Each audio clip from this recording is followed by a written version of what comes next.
我在两人身上撒了不同的药粉，会吸引不同的虫子。雄虫跟的是女人，雌虫跟的是男人。出来的是女人，所以谭仙还在饭店。若真是如此的话，那现在谭仙应该一个人在上面。那你去吧，我在这等一个人。等谁？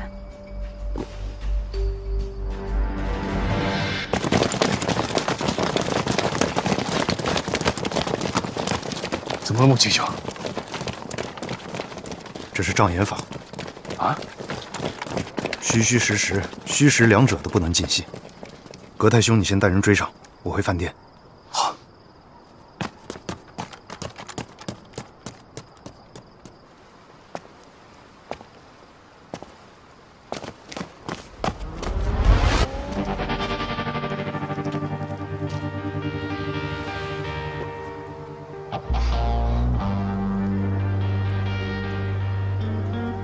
这套衣服不太适合你啊。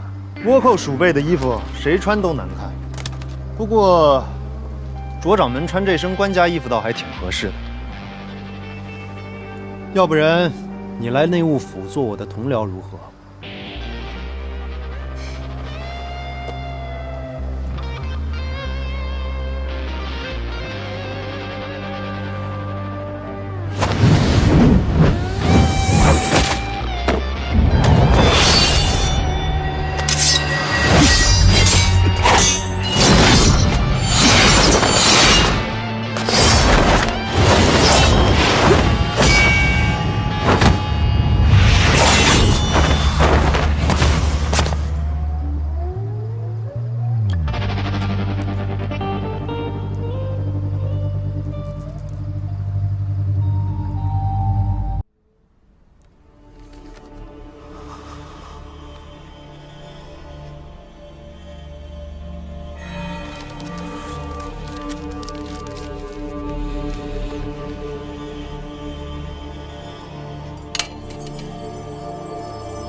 文三刀果然不简单呐！卓不凡剑术天下无双，此言非虚。你说，如果内务府不把你放出来，那他还有什么人可以用啊？不过呢，我看得出来你已经尽了全力了。你还没有尽全力。你的武功确实高，你的刀够快、够准、够稳，所以60招之内我赢不了你，但同样你也赢不了我。但60招之后，你的变化就开始不够了，所以最多100招，你必败在我的剑下。不愧是横扫中原各大剑派的武学奇才。你说的没错，你的剑术确实在我之上，但是你未必真的能赢得了我。我还有一招没用。一招你就想赢我呀？以命相搏。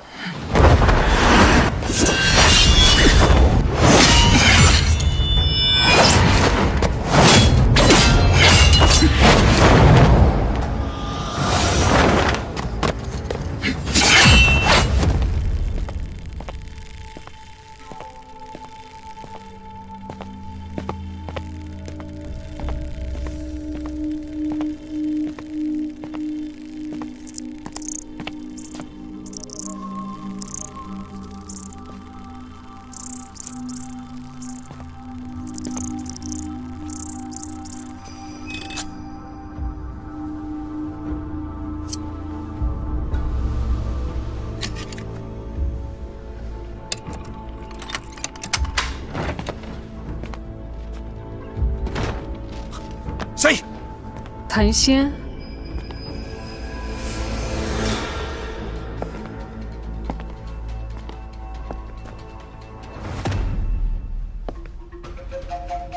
那些什么人？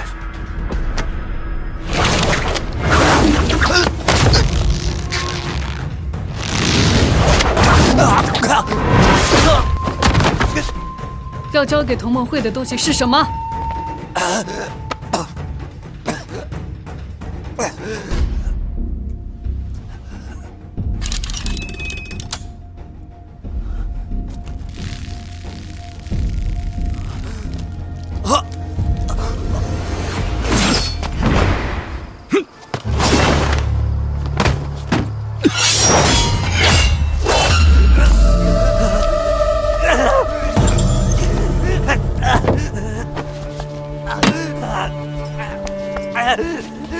此虫为毒虫，只要沾染上你的皮肤，你就会身中剧毒。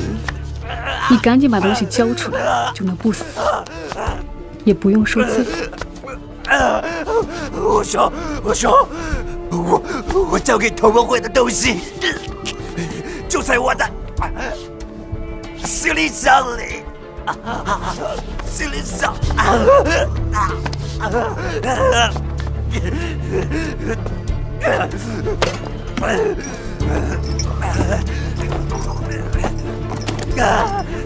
到底是什么东西？我问你，到底是什么？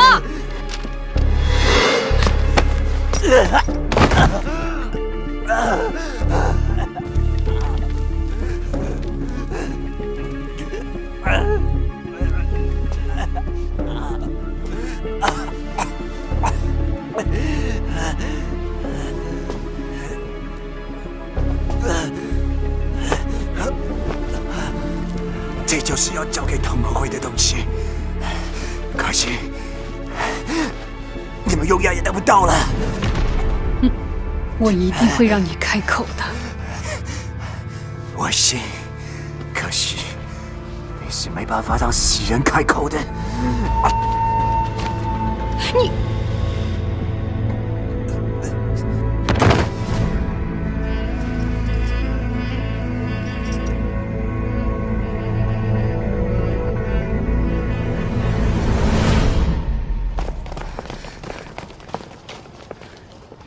谭仙从饭店跑了，跑到这就不见了。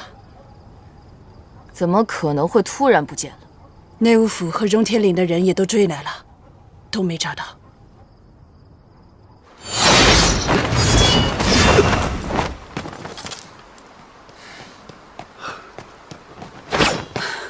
不凡，怎么样了？刚刚跑出来的人是调虎离山，谭仙是在饭店里，但他死了。是服毒自尽而亡。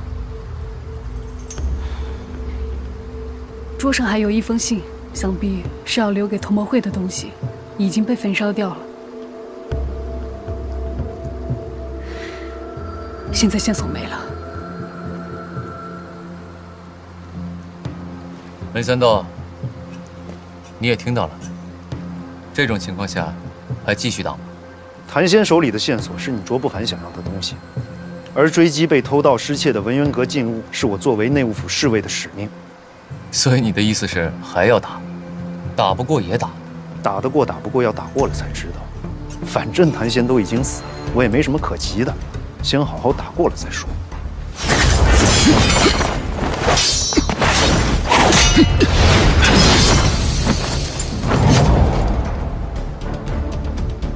你的气已经乱了，再打下去，你只会输，只会死。那就等我输，等我死了再说。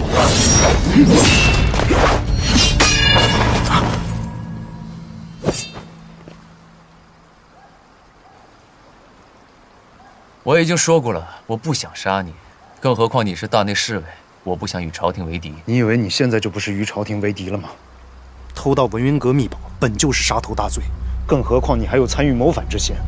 我一路从天津追到此处，就不会冤枉。好，那既然如此，我只好杀了你，省得你天天追杀我，实在是麻烦。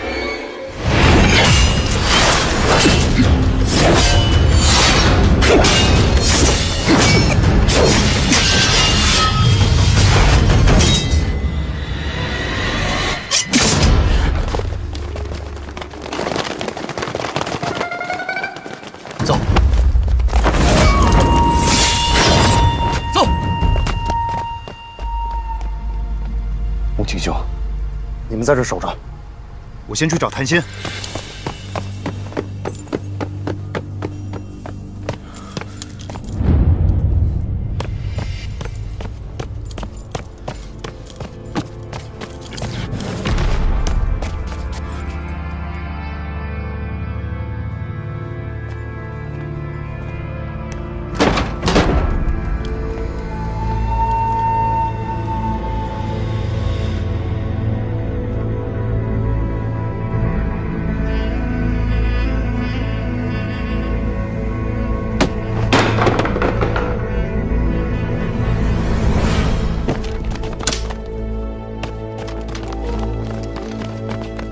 他怎么死了？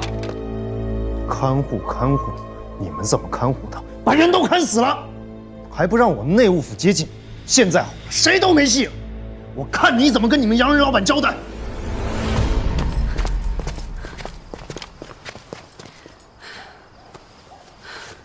没事了。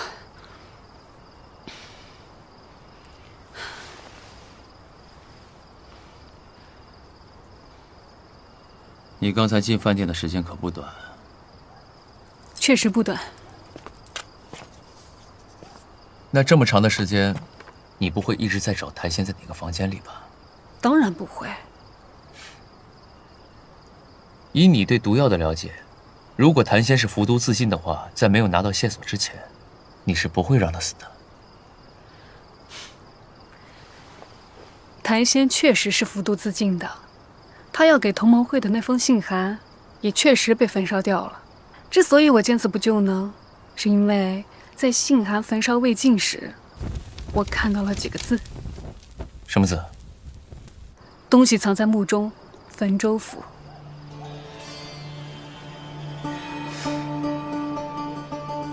看来，这净坛秘藏的秘密就在山西汾州府，而墓，就是南少林传人的墓。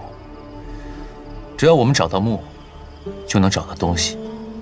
现在只有我们清楚东西的下落，内务府也好，日本人也好，他们是真正线索全无了。很好，这一切比我想象的要顺利得多。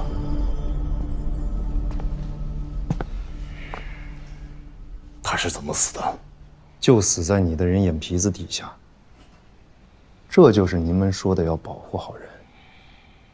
此人和同盟会逆贼有千丝万缕的联系，是朝廷要的人，如今死在你的手里，你觉得朝廷会善罢甘休吗？你觉得你的洋人老板会饶过你吗？事到如今，赶紧跟我说说，究竟是什么人下令要你介入此事？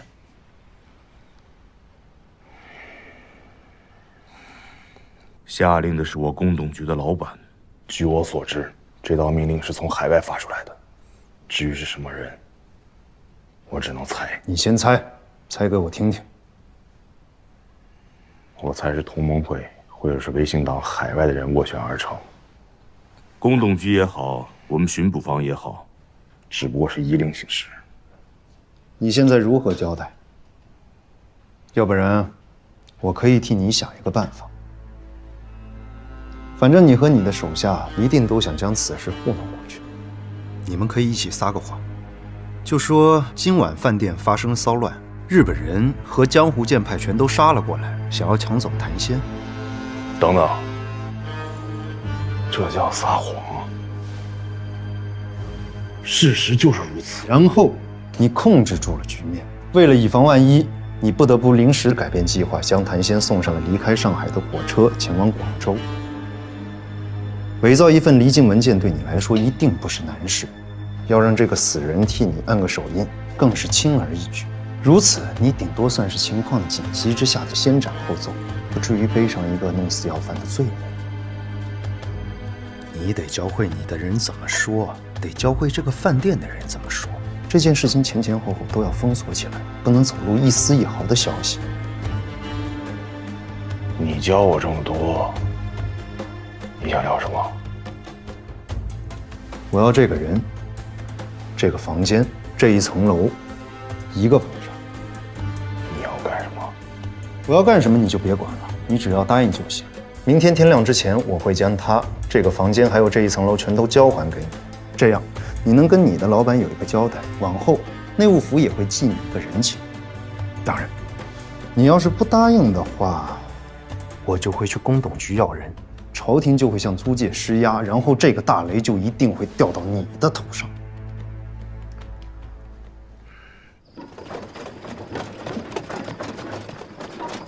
怎么死的？服毒击杀。他死前接触过谁？目前我们还不知道。那尸体现在在什么地方？在饭店里面，不过门三刀也在。他还在饭店里，那说明谭仙死前接触过的人不是他。不是他，那就应该是卓不凡的人。我悄悄安排了2个手下跟踪了他们，应该可以找到他们的落脚处。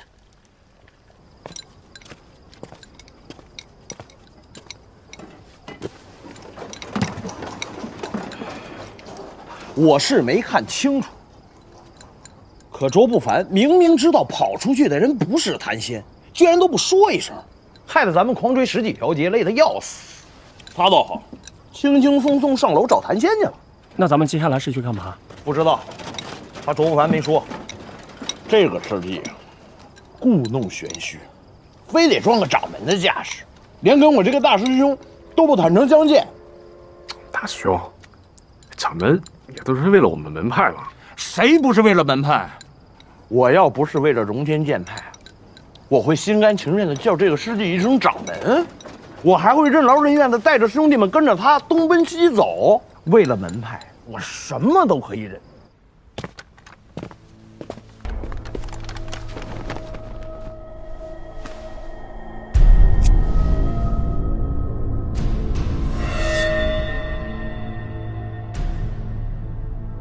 果然是毒死的。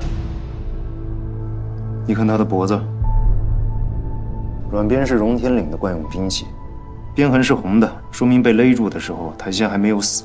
那个女的说谎了，就算谭仙是服毒自杀，也是在他胁迫之下服毒。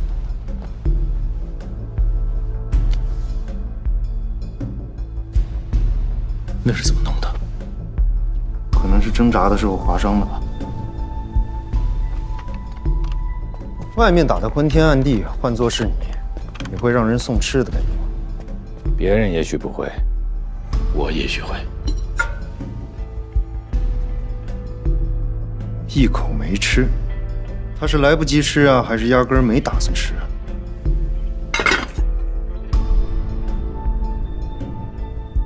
手印儿，谭仙动了餐盘，不吃他要做什么？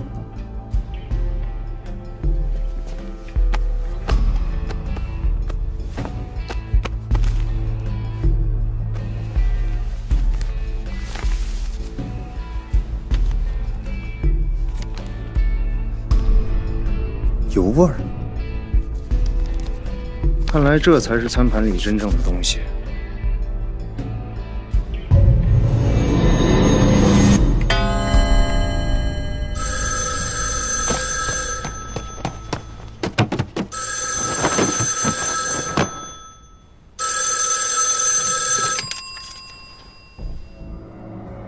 Good night. Who are you? 你是谁？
穆青兄，一夜没睡啊？还在想办法吧？昨天夜里先跑出去的那个人，应该是跟着谭仙的那个女保镖，要不要想法子把她抓回来？我想过了，只怕成效甚微。咱们谁也不知道他是什么身份，不知道他叫什么，无法查起。就算查了，抓到了，从他昨天在麦岐路用枪顶着谭仙的样子来看，其一怕是我们问不出什么，其二怕是他什么也都不知道。他能坐而跑出去，就说明谭仙带回来的秘密信息他未必掌握。那昨夜的那个电话呢？你觉得那个电话是谁打来的？必然是白天在麦岐路没能和谭仙接上头的同盟会党人打来的。既然同盟会的人还在试图联络谭仙，说明他们也没有拿到他们想拿的东西。所以啊，顺着这个电话查下去，顶多是找到一个知道的比我们还少的同盟会乱党，一样也毫无意义。哎呀，那就啥头绪都没有了吗？头绪是没有了，但是还是有一个办法。穆青兄，请赐教。卓不凡，卓不凡，他们不是什么都不知道吗？这是我唯一不能确定的事情。我想了一夜，眼下最可疑的还是卓不凡的荣天岭。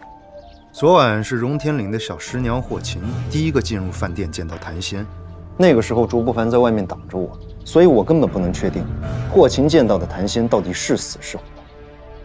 后来的现场你我也看到，在桌上那封留有线索的信函被烧，但如果这封信函是霍琴烧的，穆青兄的意思是，霍琴看到了秘密信息，毁了线索，杀了谭仙，并不一定是为了毁掉线索，而是为了让我们觉得线索到此就终止。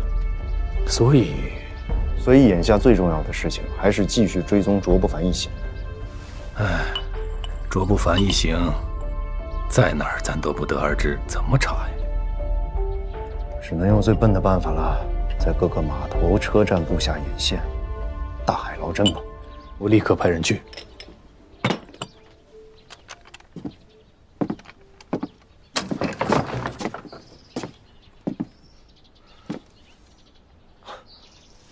这厮受了这么重的伤，居然不到半天就醒过来了。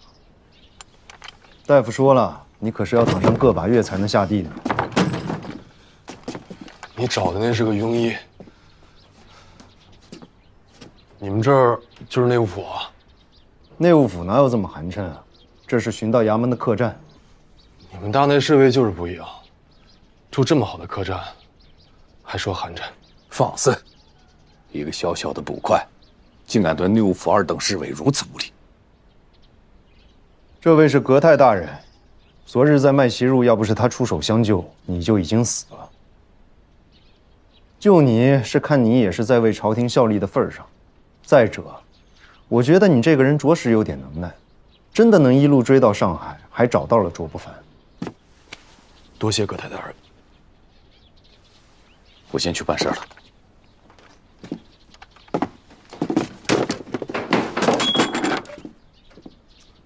大夫交代过了，你得躺上个把个月，而且3个月之内不能动武。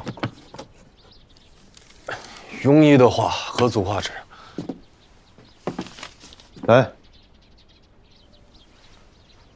这钱是赏你的，伤养好之后回大姑去吧。你也看到了，这个案子内务府会查下去的。卓不凡一行已经伏法了吗？看来真没有了。你们内务府这么一大堆的人，连个卓不凡都抓不住。要不是我们这么一大帮人，你还能站在这儿跟我说话？我是死是活不要紧，凶犯落网才是大事。怎么，你还要接着抓人啊？当然要抓，必然要抓。识君之路，为君非忧。穆青大人，现在凶犯在逍遥法外，你作为大内的侍卫，竟然还笑得出来？你是追凶，我是查案，我要做的事情跟你不一样。肖捕头，大内办案无需你来操心。把案子办砸了还嘴硬？哪儿砸了？人都跑了，你说是不是砸了？我已经说过了，我不是要抓人，我是要办案。办案不抓人，大内办案还真是蹊跷。卓不凡一行现在何处？怎么，人跑了去哪儿都不知道吗？我何须要告诉你？我看你根本就是不知道。方加洛，你要是再这么跟我胡搅蛮缠，我就……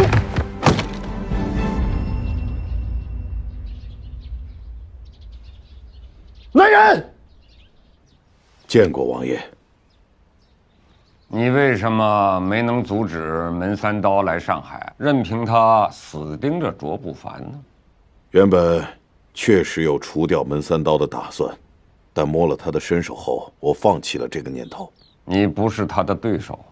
若在10年前，或许我还可以和门三刀一较高下，可今天我已年过60，必然不是对手。比起愚蠢，我倒是能接受你的无能。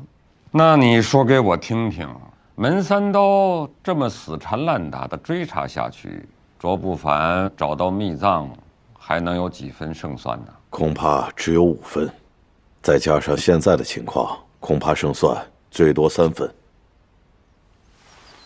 王爷，其实3分已是极大的希望。数百年来，内务府派出多少侍卫高手在探寻宝藏的下落，最后还不是一无所获。王爷，您成天之佑，寻找净坛秘藏，还不到1个月的时间，已经有了非同寻常的进展，真可算得上难能可贵。初3那天，你不是也在麦琪路吗？是。那你觉得他能赢过门三刀吗？功夫上，卓不凡更胜一筹。若没有什么意外，门三刀绝不是对手。那就好。坐吧。谢王爷。我就怕他徒有虚名，连内务府从大牢里放出来的囚犯都打不过。王爷，这个请您放心。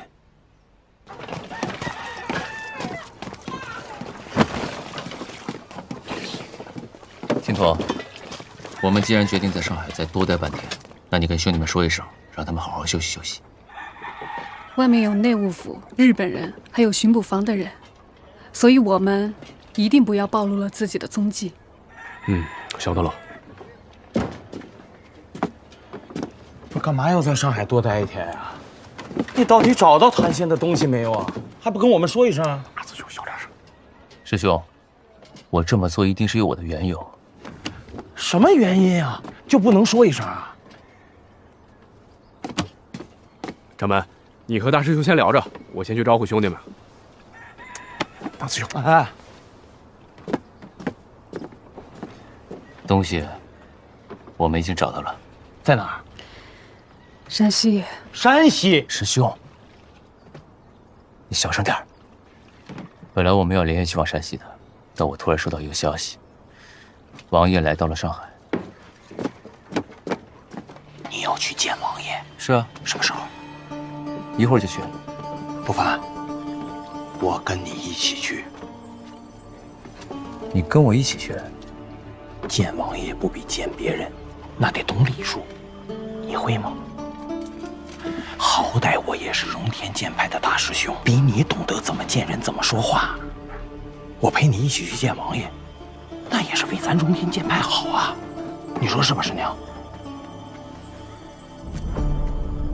这位是我大师兄于焕杰。焕杰见过大人。啊，原来是于大侠。久仰久仰，王爷正在见客，二位先候着吧。啊，怎敢打搅王爷呀？我们等着就是了。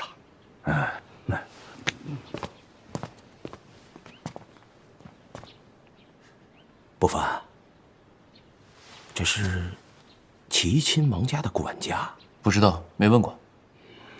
你呀，得打听清楚了。你要知道，王爷身边可都是重要的人。大师兄说的对。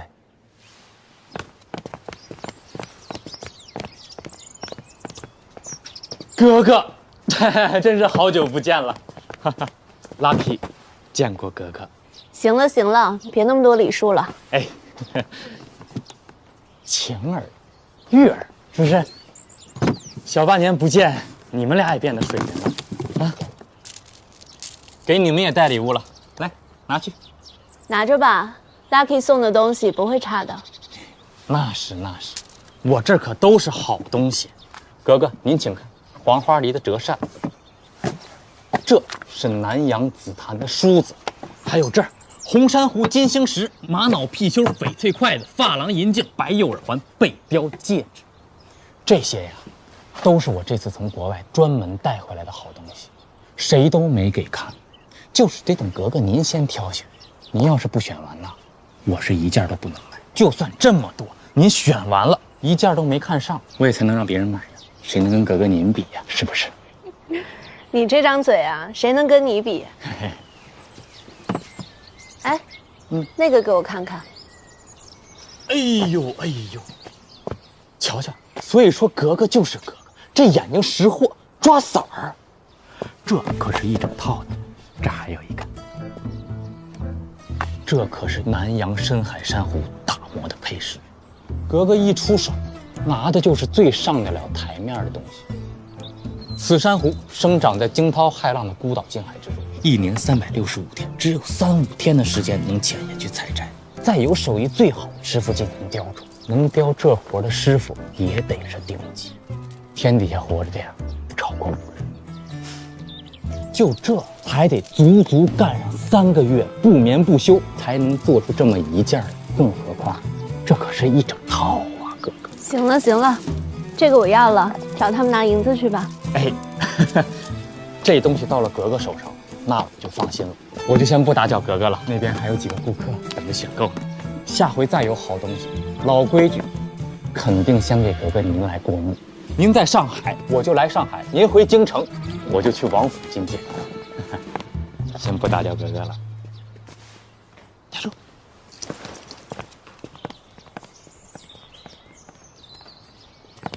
您稍等。格格，外面来了一个说是巡道衙门的安察使，带来了不少礼物。我有什么可见的？让他进来吧。下官拜见格格。大人请起。谢格格。格格恕罪，下官听说格格到上海已经有2、3天了，一直讲要来觐见，可是最近几天一直听命协助京官办案，实在是忙不过来，所以拖到了今早。哎呀，失礼。刚刚大人说京官办案，谁在上海啊？哦，是内务府的侍卫大人，叫穆青大人和格泰大人。他们在上海。哎，是的呀。他们在查什么案子啊？哦，这个恕罪，具体啥个情况，下官也讲不清楚。有劳大人拨冗前来。下官不敢打搅格格，下官告退。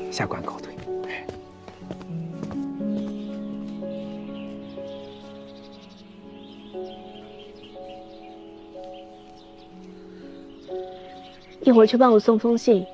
是。临近中午了，我备了一些便饭，二位将就一下。来，请。哎，马，坐。哎呀，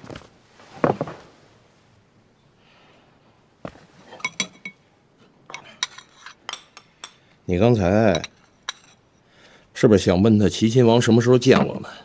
对呀，这怎么能问啊？人家是王爷。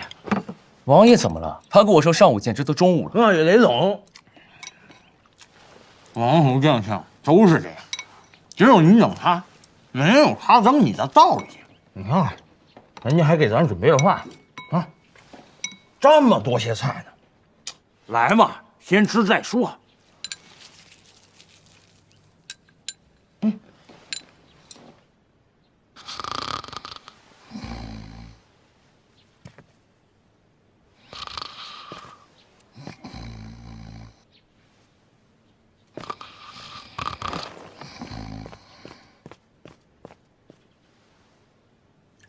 姑娘，王爷到底什么时候？不急，姑娘，不急。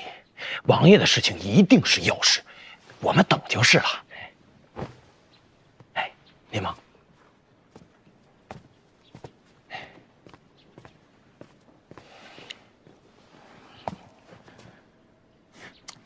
我也急，但别急啊，急又没用的。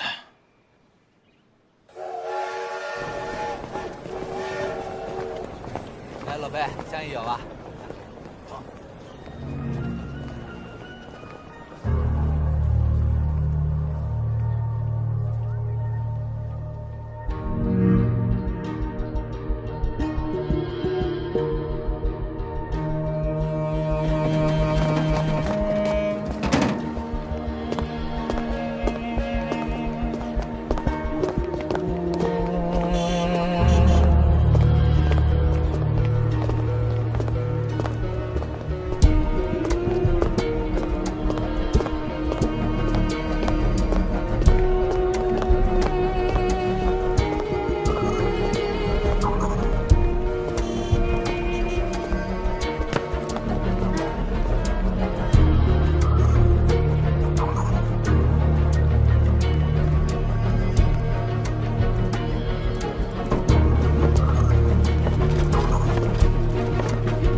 王爷，王爷，无需礼数，直接说是。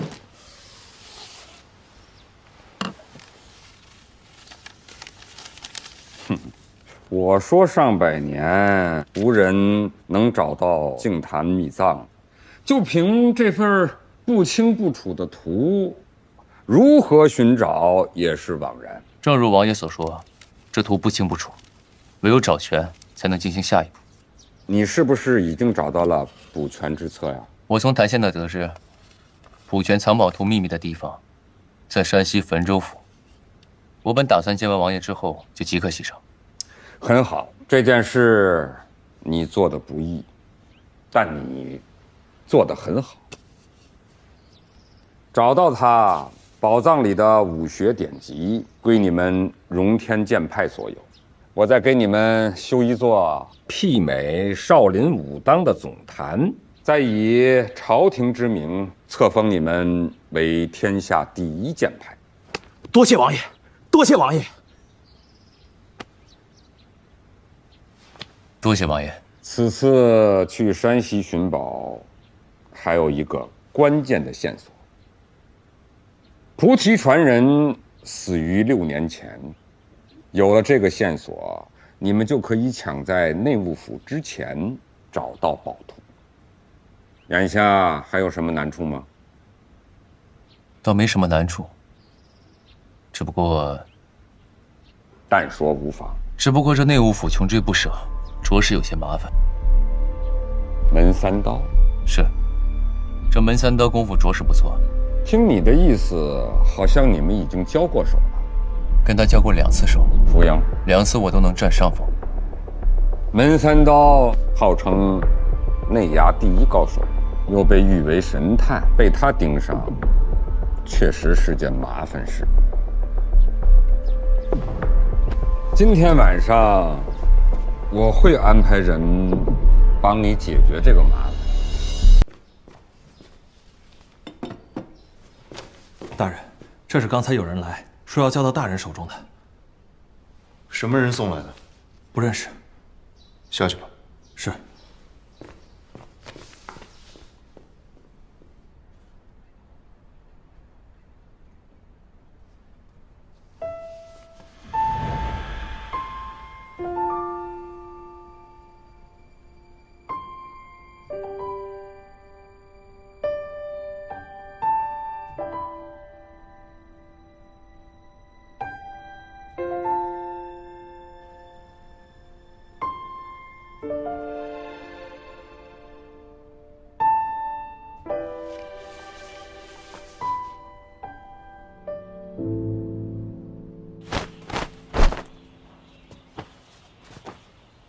快起来！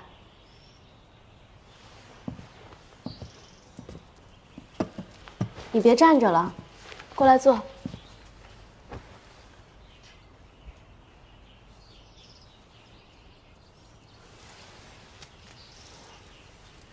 表姑结婚，所以我来上海参加她的婚礼。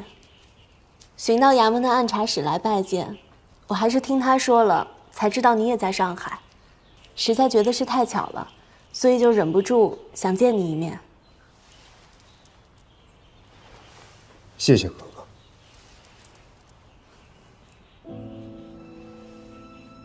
谢什么呀？这么多年没见了，你倒是变得越来越客气了。不知格格这次要在上海待多久？待不了几日，这2天就要回去了。那，这个送你的。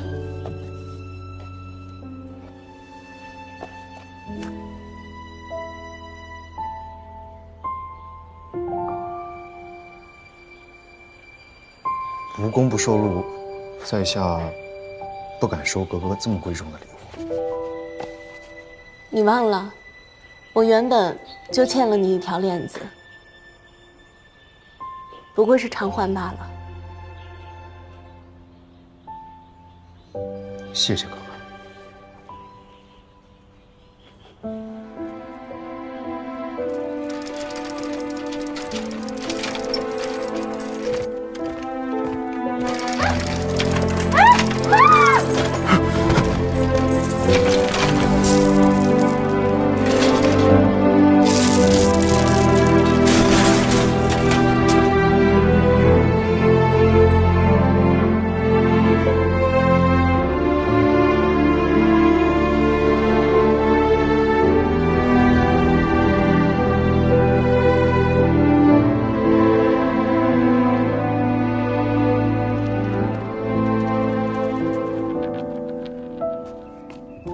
谋逆奴才，竟敢触碰格格！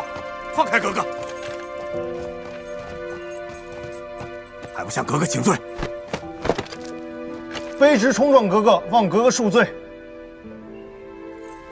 你瞎喊什么呀？刚刚要不是他，我已经摔坏了。格格息怒，这奴才竟然敢触碰你，着实不成体统。我摔跤就成体统了，你有没有脑子啊？起来，不许你惩罚他啊！是。刚刚多亏你了，你叫什么？啊，他叫伊尔根觉罗木青。我又没问你。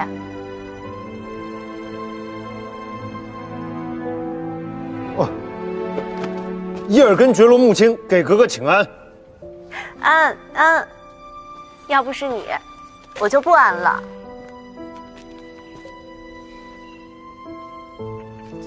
那个是我给你弄坏的，下次我配一条更好的给你。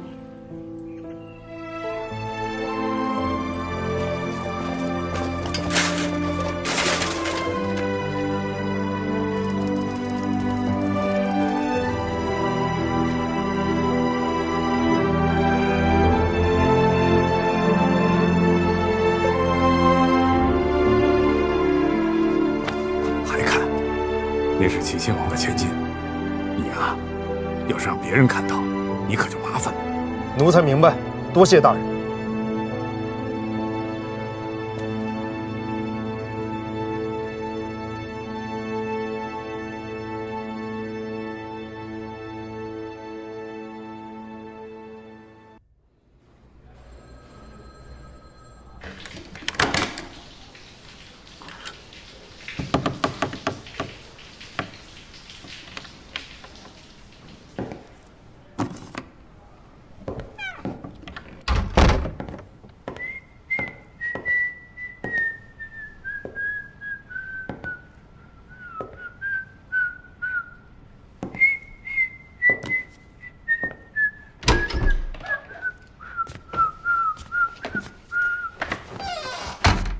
谁呀？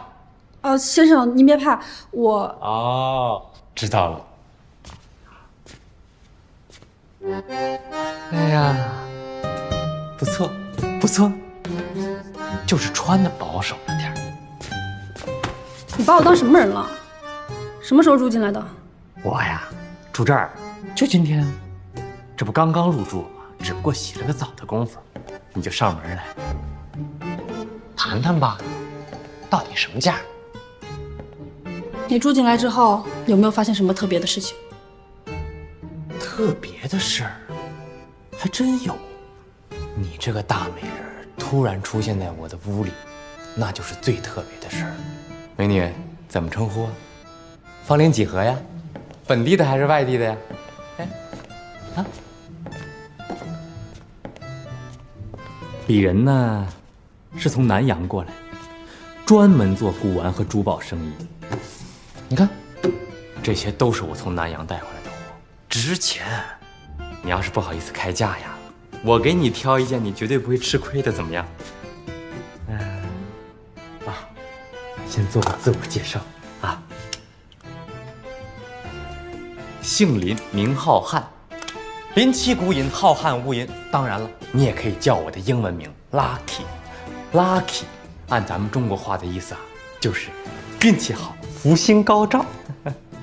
今天呢，我遇见你就是我的 Lucky， 你遇见我就是你的 Lucky。既然这么 Lucky， 不如一起 happy 一下呢？哎，美女，价钱可以商量的嘛？美女。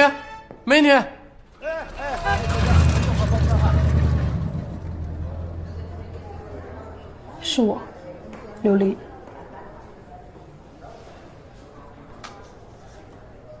我们在麦琪路遇到了好几波不同的人，有金田内务府的侍卫、日本人，还有一股江湖士，都在围攻我们，都是为了追查迷藏。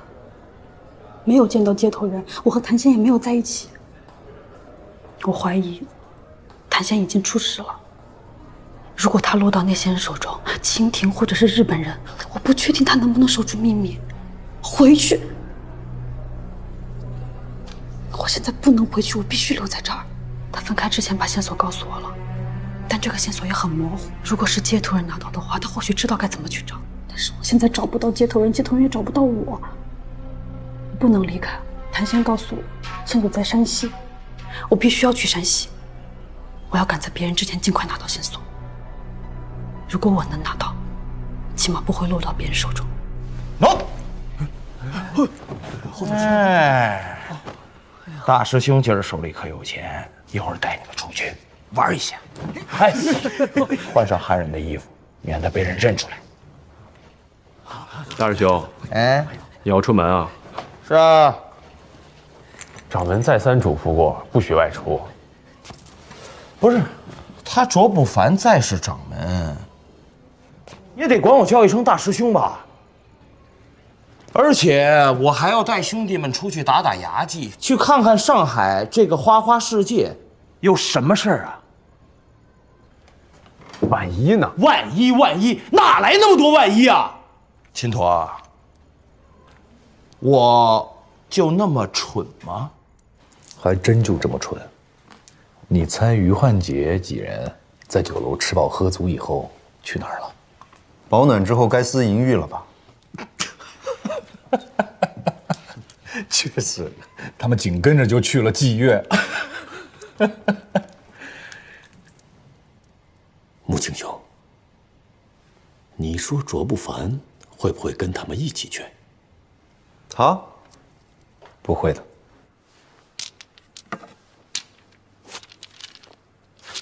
这些你收好。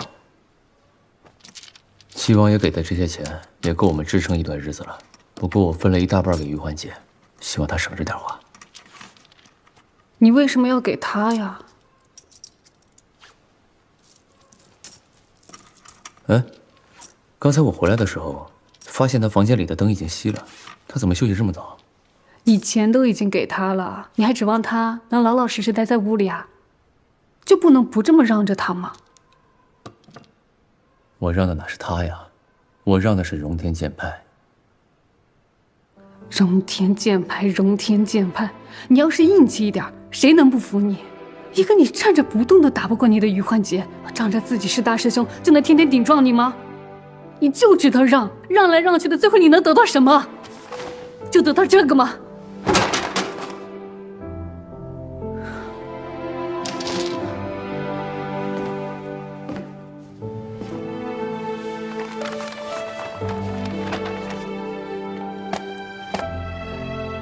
如今师兄弟们还能在一起，已经很不容易了。现在如此颠沛流离，剑派每一个人都在，才叫剑派。我作为掌门，我不让，谁让？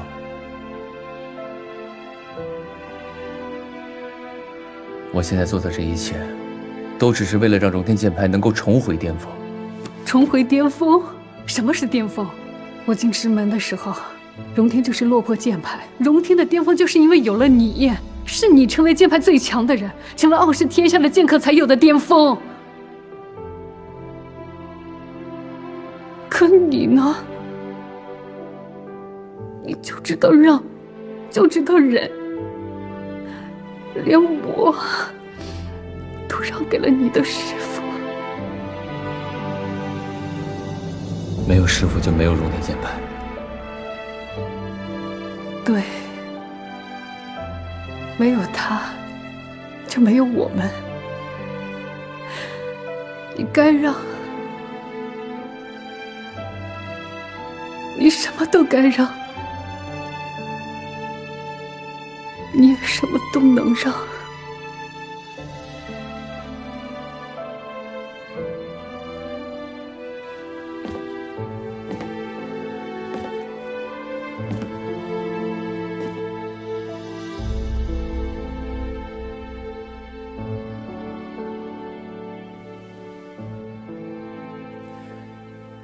我知道你这些年过得有多苦，也知道你心里有多难，但你相信我，我一定早日让这种日子结束。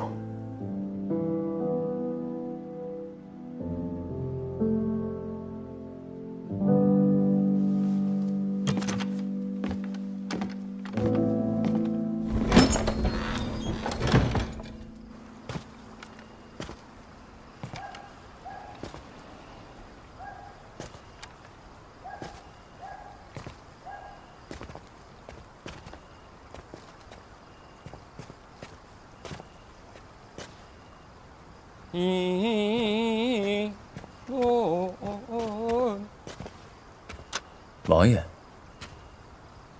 看上去你很吃惊啊！在下没想到王爷会亲自前来。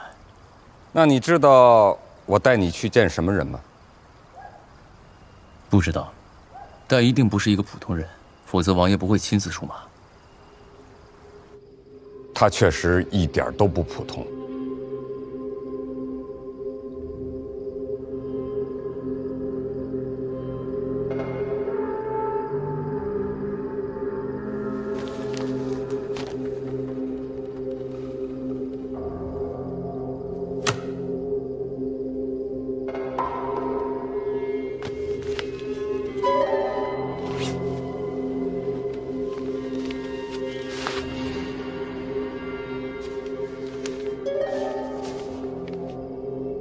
内务府侍卫统领伊尔根觉罗穆青，绰号门三刀。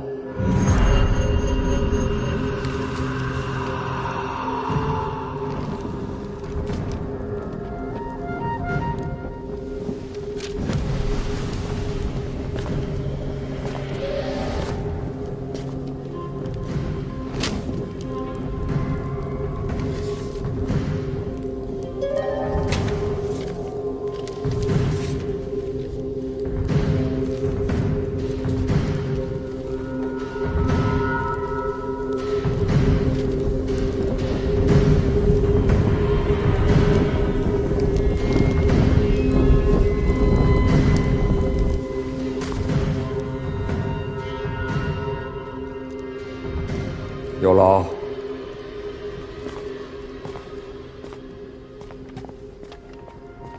知不知道那个人是谁啊？不知道。近20年里，江湖上最可怕的杀手有哪些？这近20年，江湖上没什么惊世骇俗的杀手，但若以最可怕、最骇人听闻的，那就是前妻了。难道刚才那个人就是？你是不是觉得前妻不该是这样的？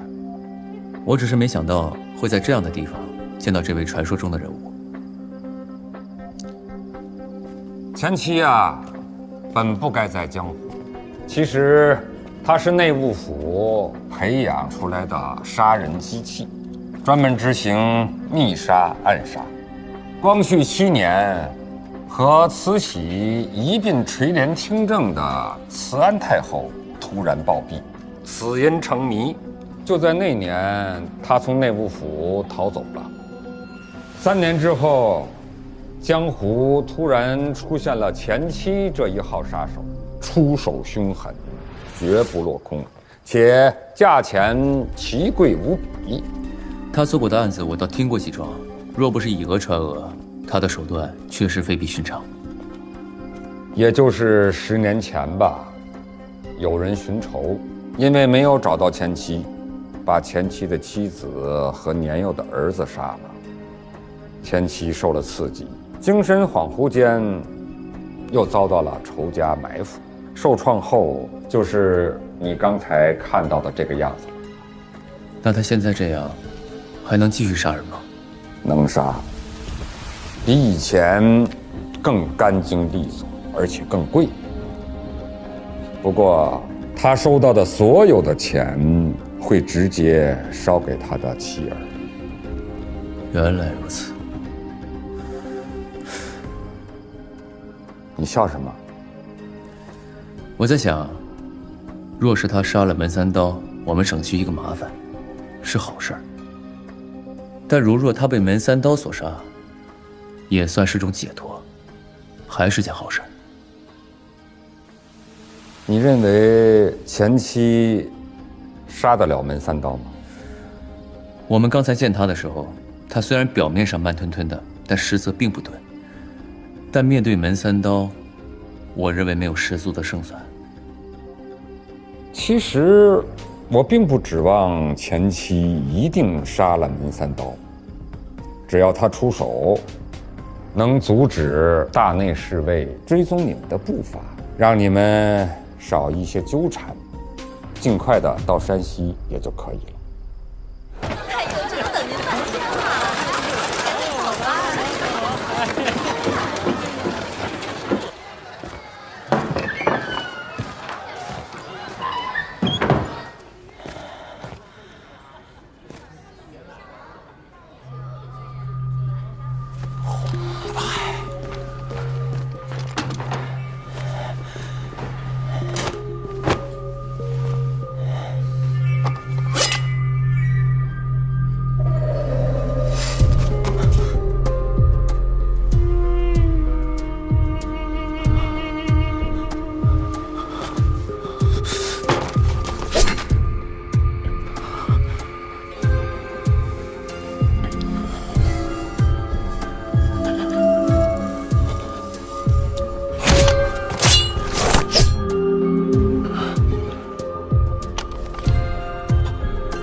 于焕杰，荣天岭的大师兄，比卓不凡整整大6岁。卓不凡刚刚拜入到荣天岭门下时，还是你这个大师兄负责教他门规，教他入门见识。可你没想到，原本跟在身后的小屁孩周不凡，短短10年便从一个不起眼的师弟，成为了荣天岭的第一高手。剑法修为上，连前任掌门、你们的师傅都已经远远胜过，更不用说你这个大师兄了。所以，最终2师兄成了新掌门，而你这个大师兄只能成为当年小弟的手下。其实何止是你这个大师兄不如意，你们荣天岭不也一样不如意吗？你们一个小小门派想闯出点名堂来，难之又难。你们师傅历尽艰辛，穷一生之力，才在岭西建起一座总坛，可投奔而来的人寥寥无几，数年来始终经营惨淡，入不敷出。到了你们师傅过世，荣天岭整个已经是个烂摊子了。不得已，卓不凡只好将总坛租出去，给一家酒厂做作坊换一些租金，才能勉强让门人糊口。你们一行门徒也只好在这些年游走四方。你们到底想怎么样？我来告诉你会怎么样。荣天岭若是飞黄腾达了，卓不凡就是一代宗师，成就不逊于开山鼻祖的伟业。倘若你们门派就此沉沦，那卓不凡便是末代掌门，成也好，败也好，能被人记住的始终只有他一个。而你于焕杰，纵然再是大师兄，也只是一个普普通通的弟子罢了。没有人会知道你，没有人会记住你。你们是想收买我？一个人若是还有点被利用的价值，就说明他活得还不算太失败。要是连被利用的价值都没有，那就真是失败到家了。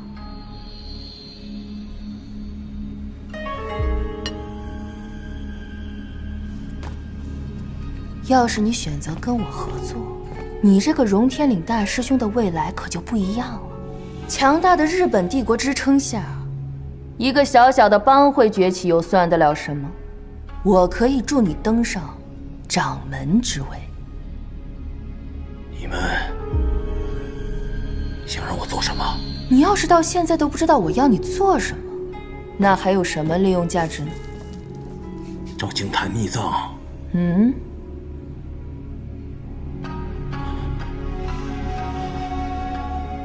不行。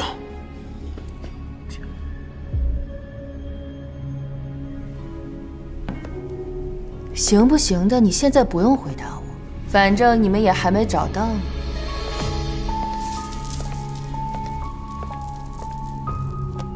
于焕杰大师兄，今天我说的话，希望你回去认真考虑。你随时可以来找我，在净坛秘藏现世之前，我的承诺始终有效。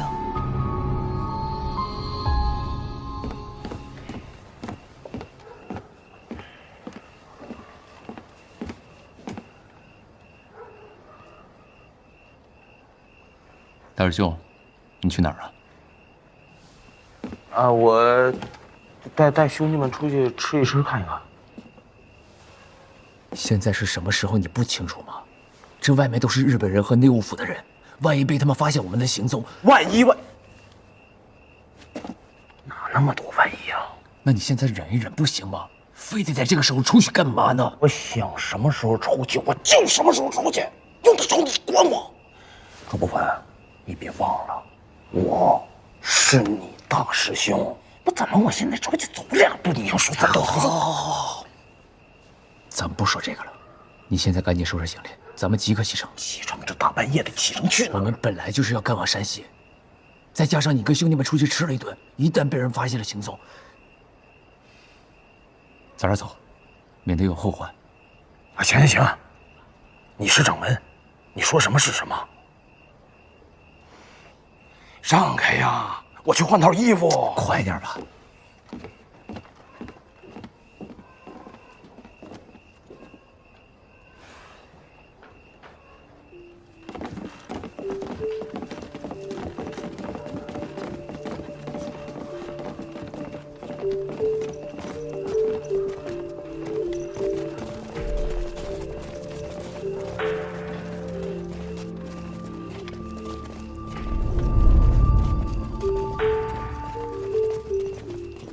卓不凡和荣天岭一行昨天夜里悄悄地离开了。他们是一路向西，我派出去的人跟踪，但是他们出城不久就进入了一片林子中。这林子啊，雾气太重了，荣天林一行走得又太快，结果跟丢了。是，但从方向上来看，他们依然是朝着西北的方向而去的。要么我再派一些人手跟着，应该还能找到他们的踪迹。卓不凡不是寻常人，跟得太近了就会暴露，跟得太远了就会像昨晚一样被甩掉了。行了，退下吧。葛太兄，不要再派人追踪卓不凡了，即刻发函通知江苏、河南、山西各地衙门，让各府衙的人密切关注和监视荣天岭一行的动向。穆青兄这个法子好，就算卓不凡他们一行行踪再隐秘，除非不吃饭、不喝酒、不住店，要么必然露出马脚。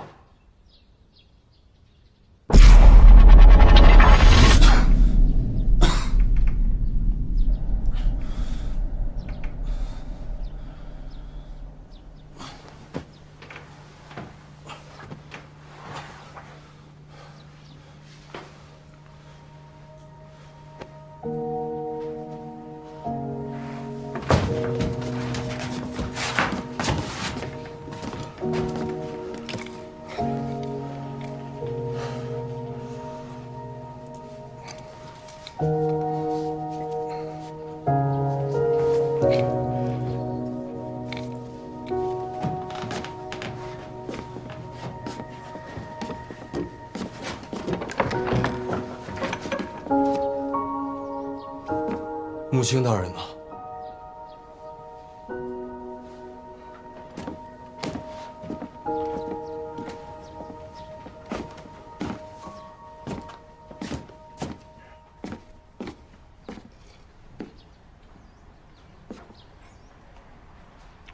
坐。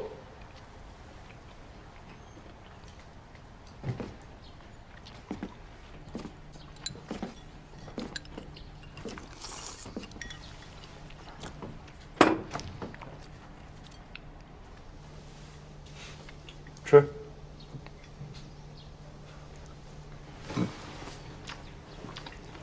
慢点儿，沾点醋更好。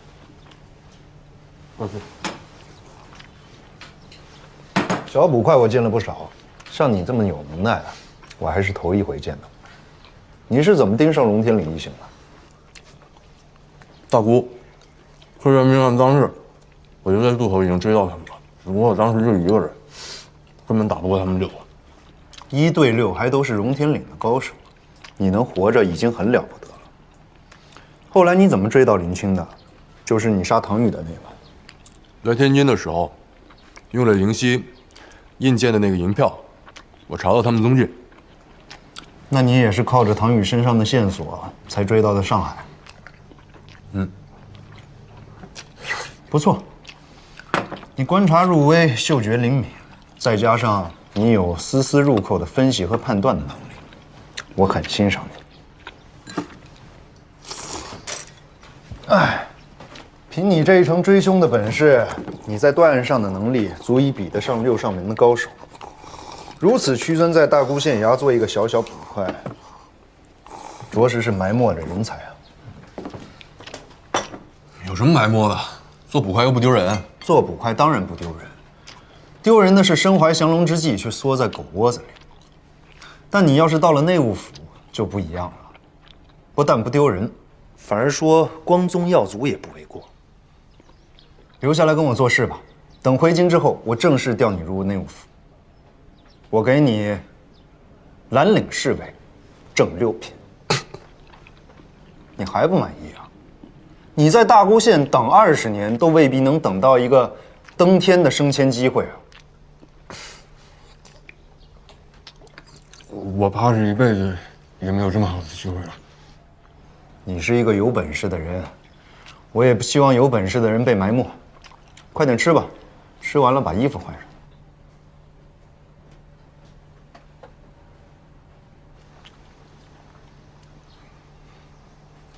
谁说我答应了？啊9人命案是在我的辖区里发生的，命案无赦，追凶是我的天职。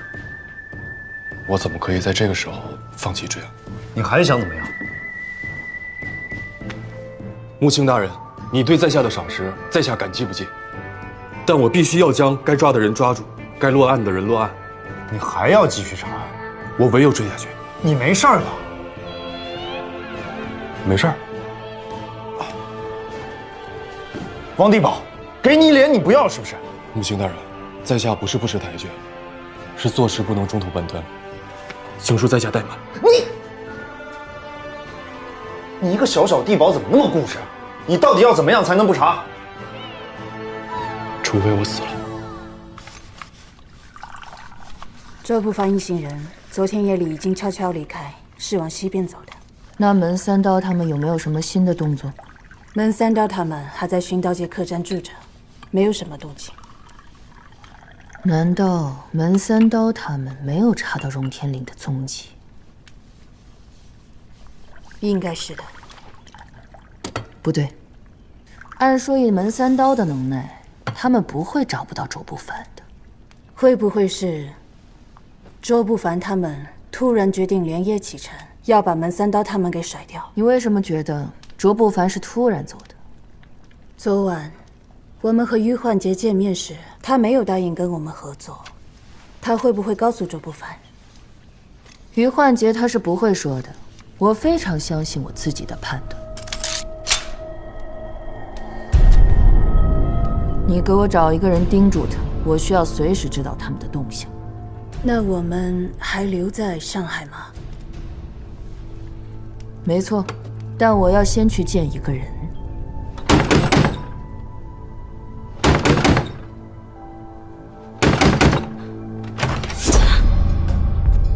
你怎么来了？我在洗澡呢。你究竟是什么身份？身份？什么身份？还想骗我？我已经查明，大沽客栈死的那9个人，都是同盟会的反贼。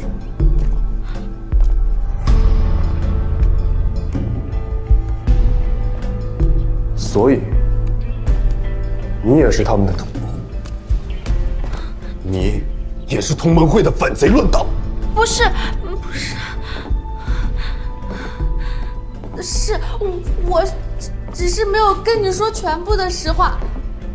在大沽客栈被杀的那9个人里，确实是有同盟会的人，但是其中只有2个是，其他的全都是我的亲人，他们是在日本经商留学的。那2个同盟会的人跟着我们，只是为了利用我们来掩饰行踪。我家里人没有想过会有那么大的危险，哪知道会被连累的丢了性命。我不是什么同盟会的人，更不是什么乱党。既如此，为什么跟着我来上海？是你说过你一定会帮我抓到杀害我家人的凶手，是你说你要给我一个公道的。你骚！在到上海之前，你我就已经分开。就算你知道我此行的目的地是上海，又怎么可能知道具体的地点在法租界的麦岐路？更何况，连我都不知道卓不凡一行寻找的什么接头人是在法租界麦岐路的咖啡厅，而你偏偏出现在了那里。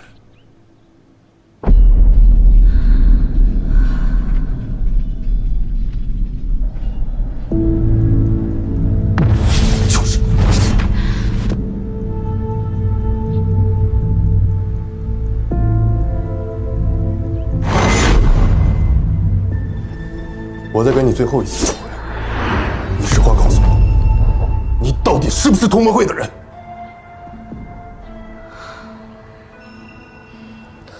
我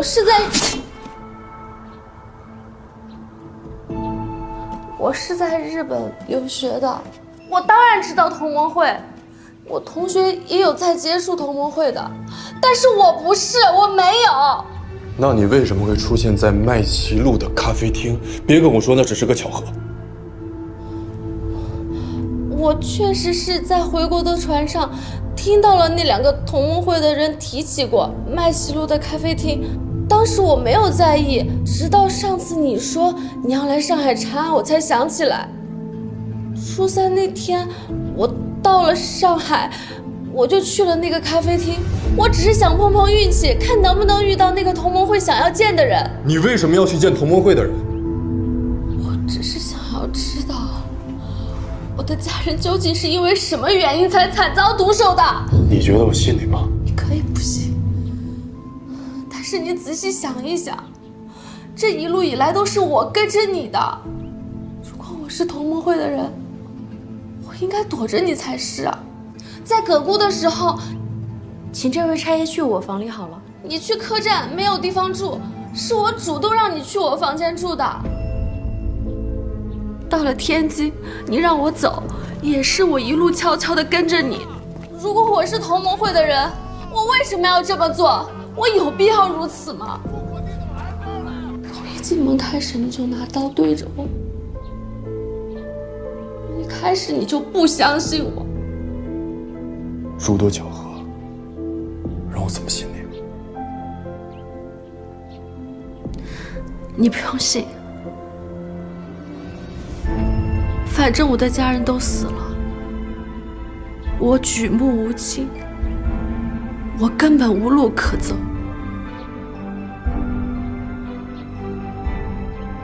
皇帝宝，我谢谢你一直以来对我的照顾，你动手吧，送我去跟我家人团聚。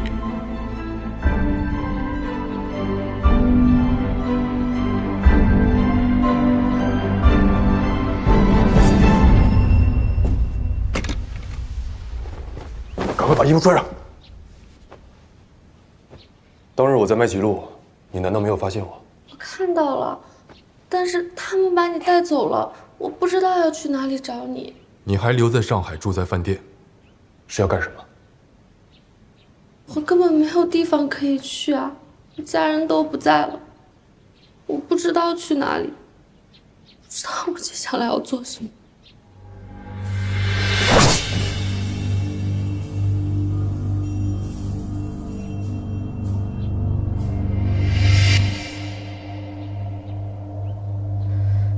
你不信我？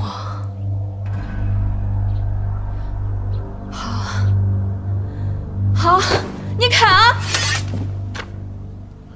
你赶快把衣服穿上。刚刚那一刀你毫无反应，我信了，你就是个寻常的女子。你不杀我，就带我走。带你走？反正你不带我走，我还是会跟着你。林姑娘，我是追凶，不是游山玩水，我怕你吃不了这份苦。从天津到上海，这一路我都过来了，你还怕我吃不了苦？不行，你一个姑娘，我带着都有不便。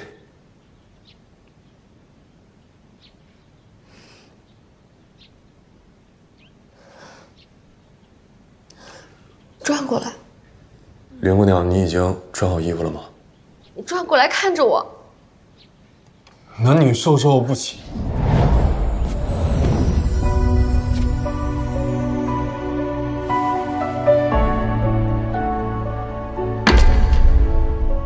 林姑娘，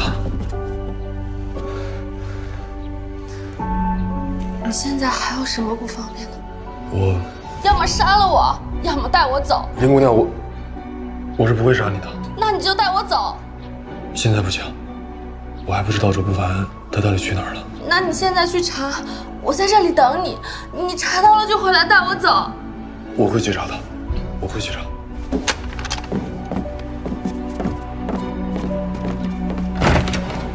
你自己当心点儿，等我消息。好。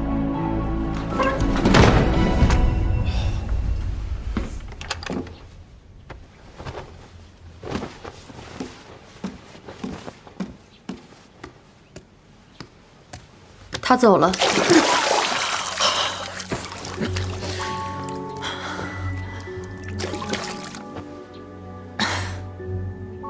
很好，你现在有机会再次接近王地宝。你认为他还有价值？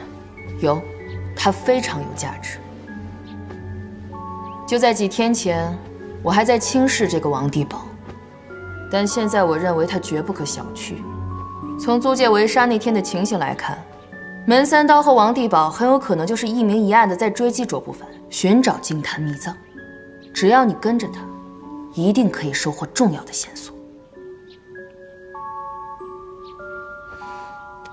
要是我猜的没错的话，王地宝现在应该是去和门三刀见面了。您是认为门三刀掌握有更多的线索？所以你要从王地宝那儿把他知道的线索都掌握到手。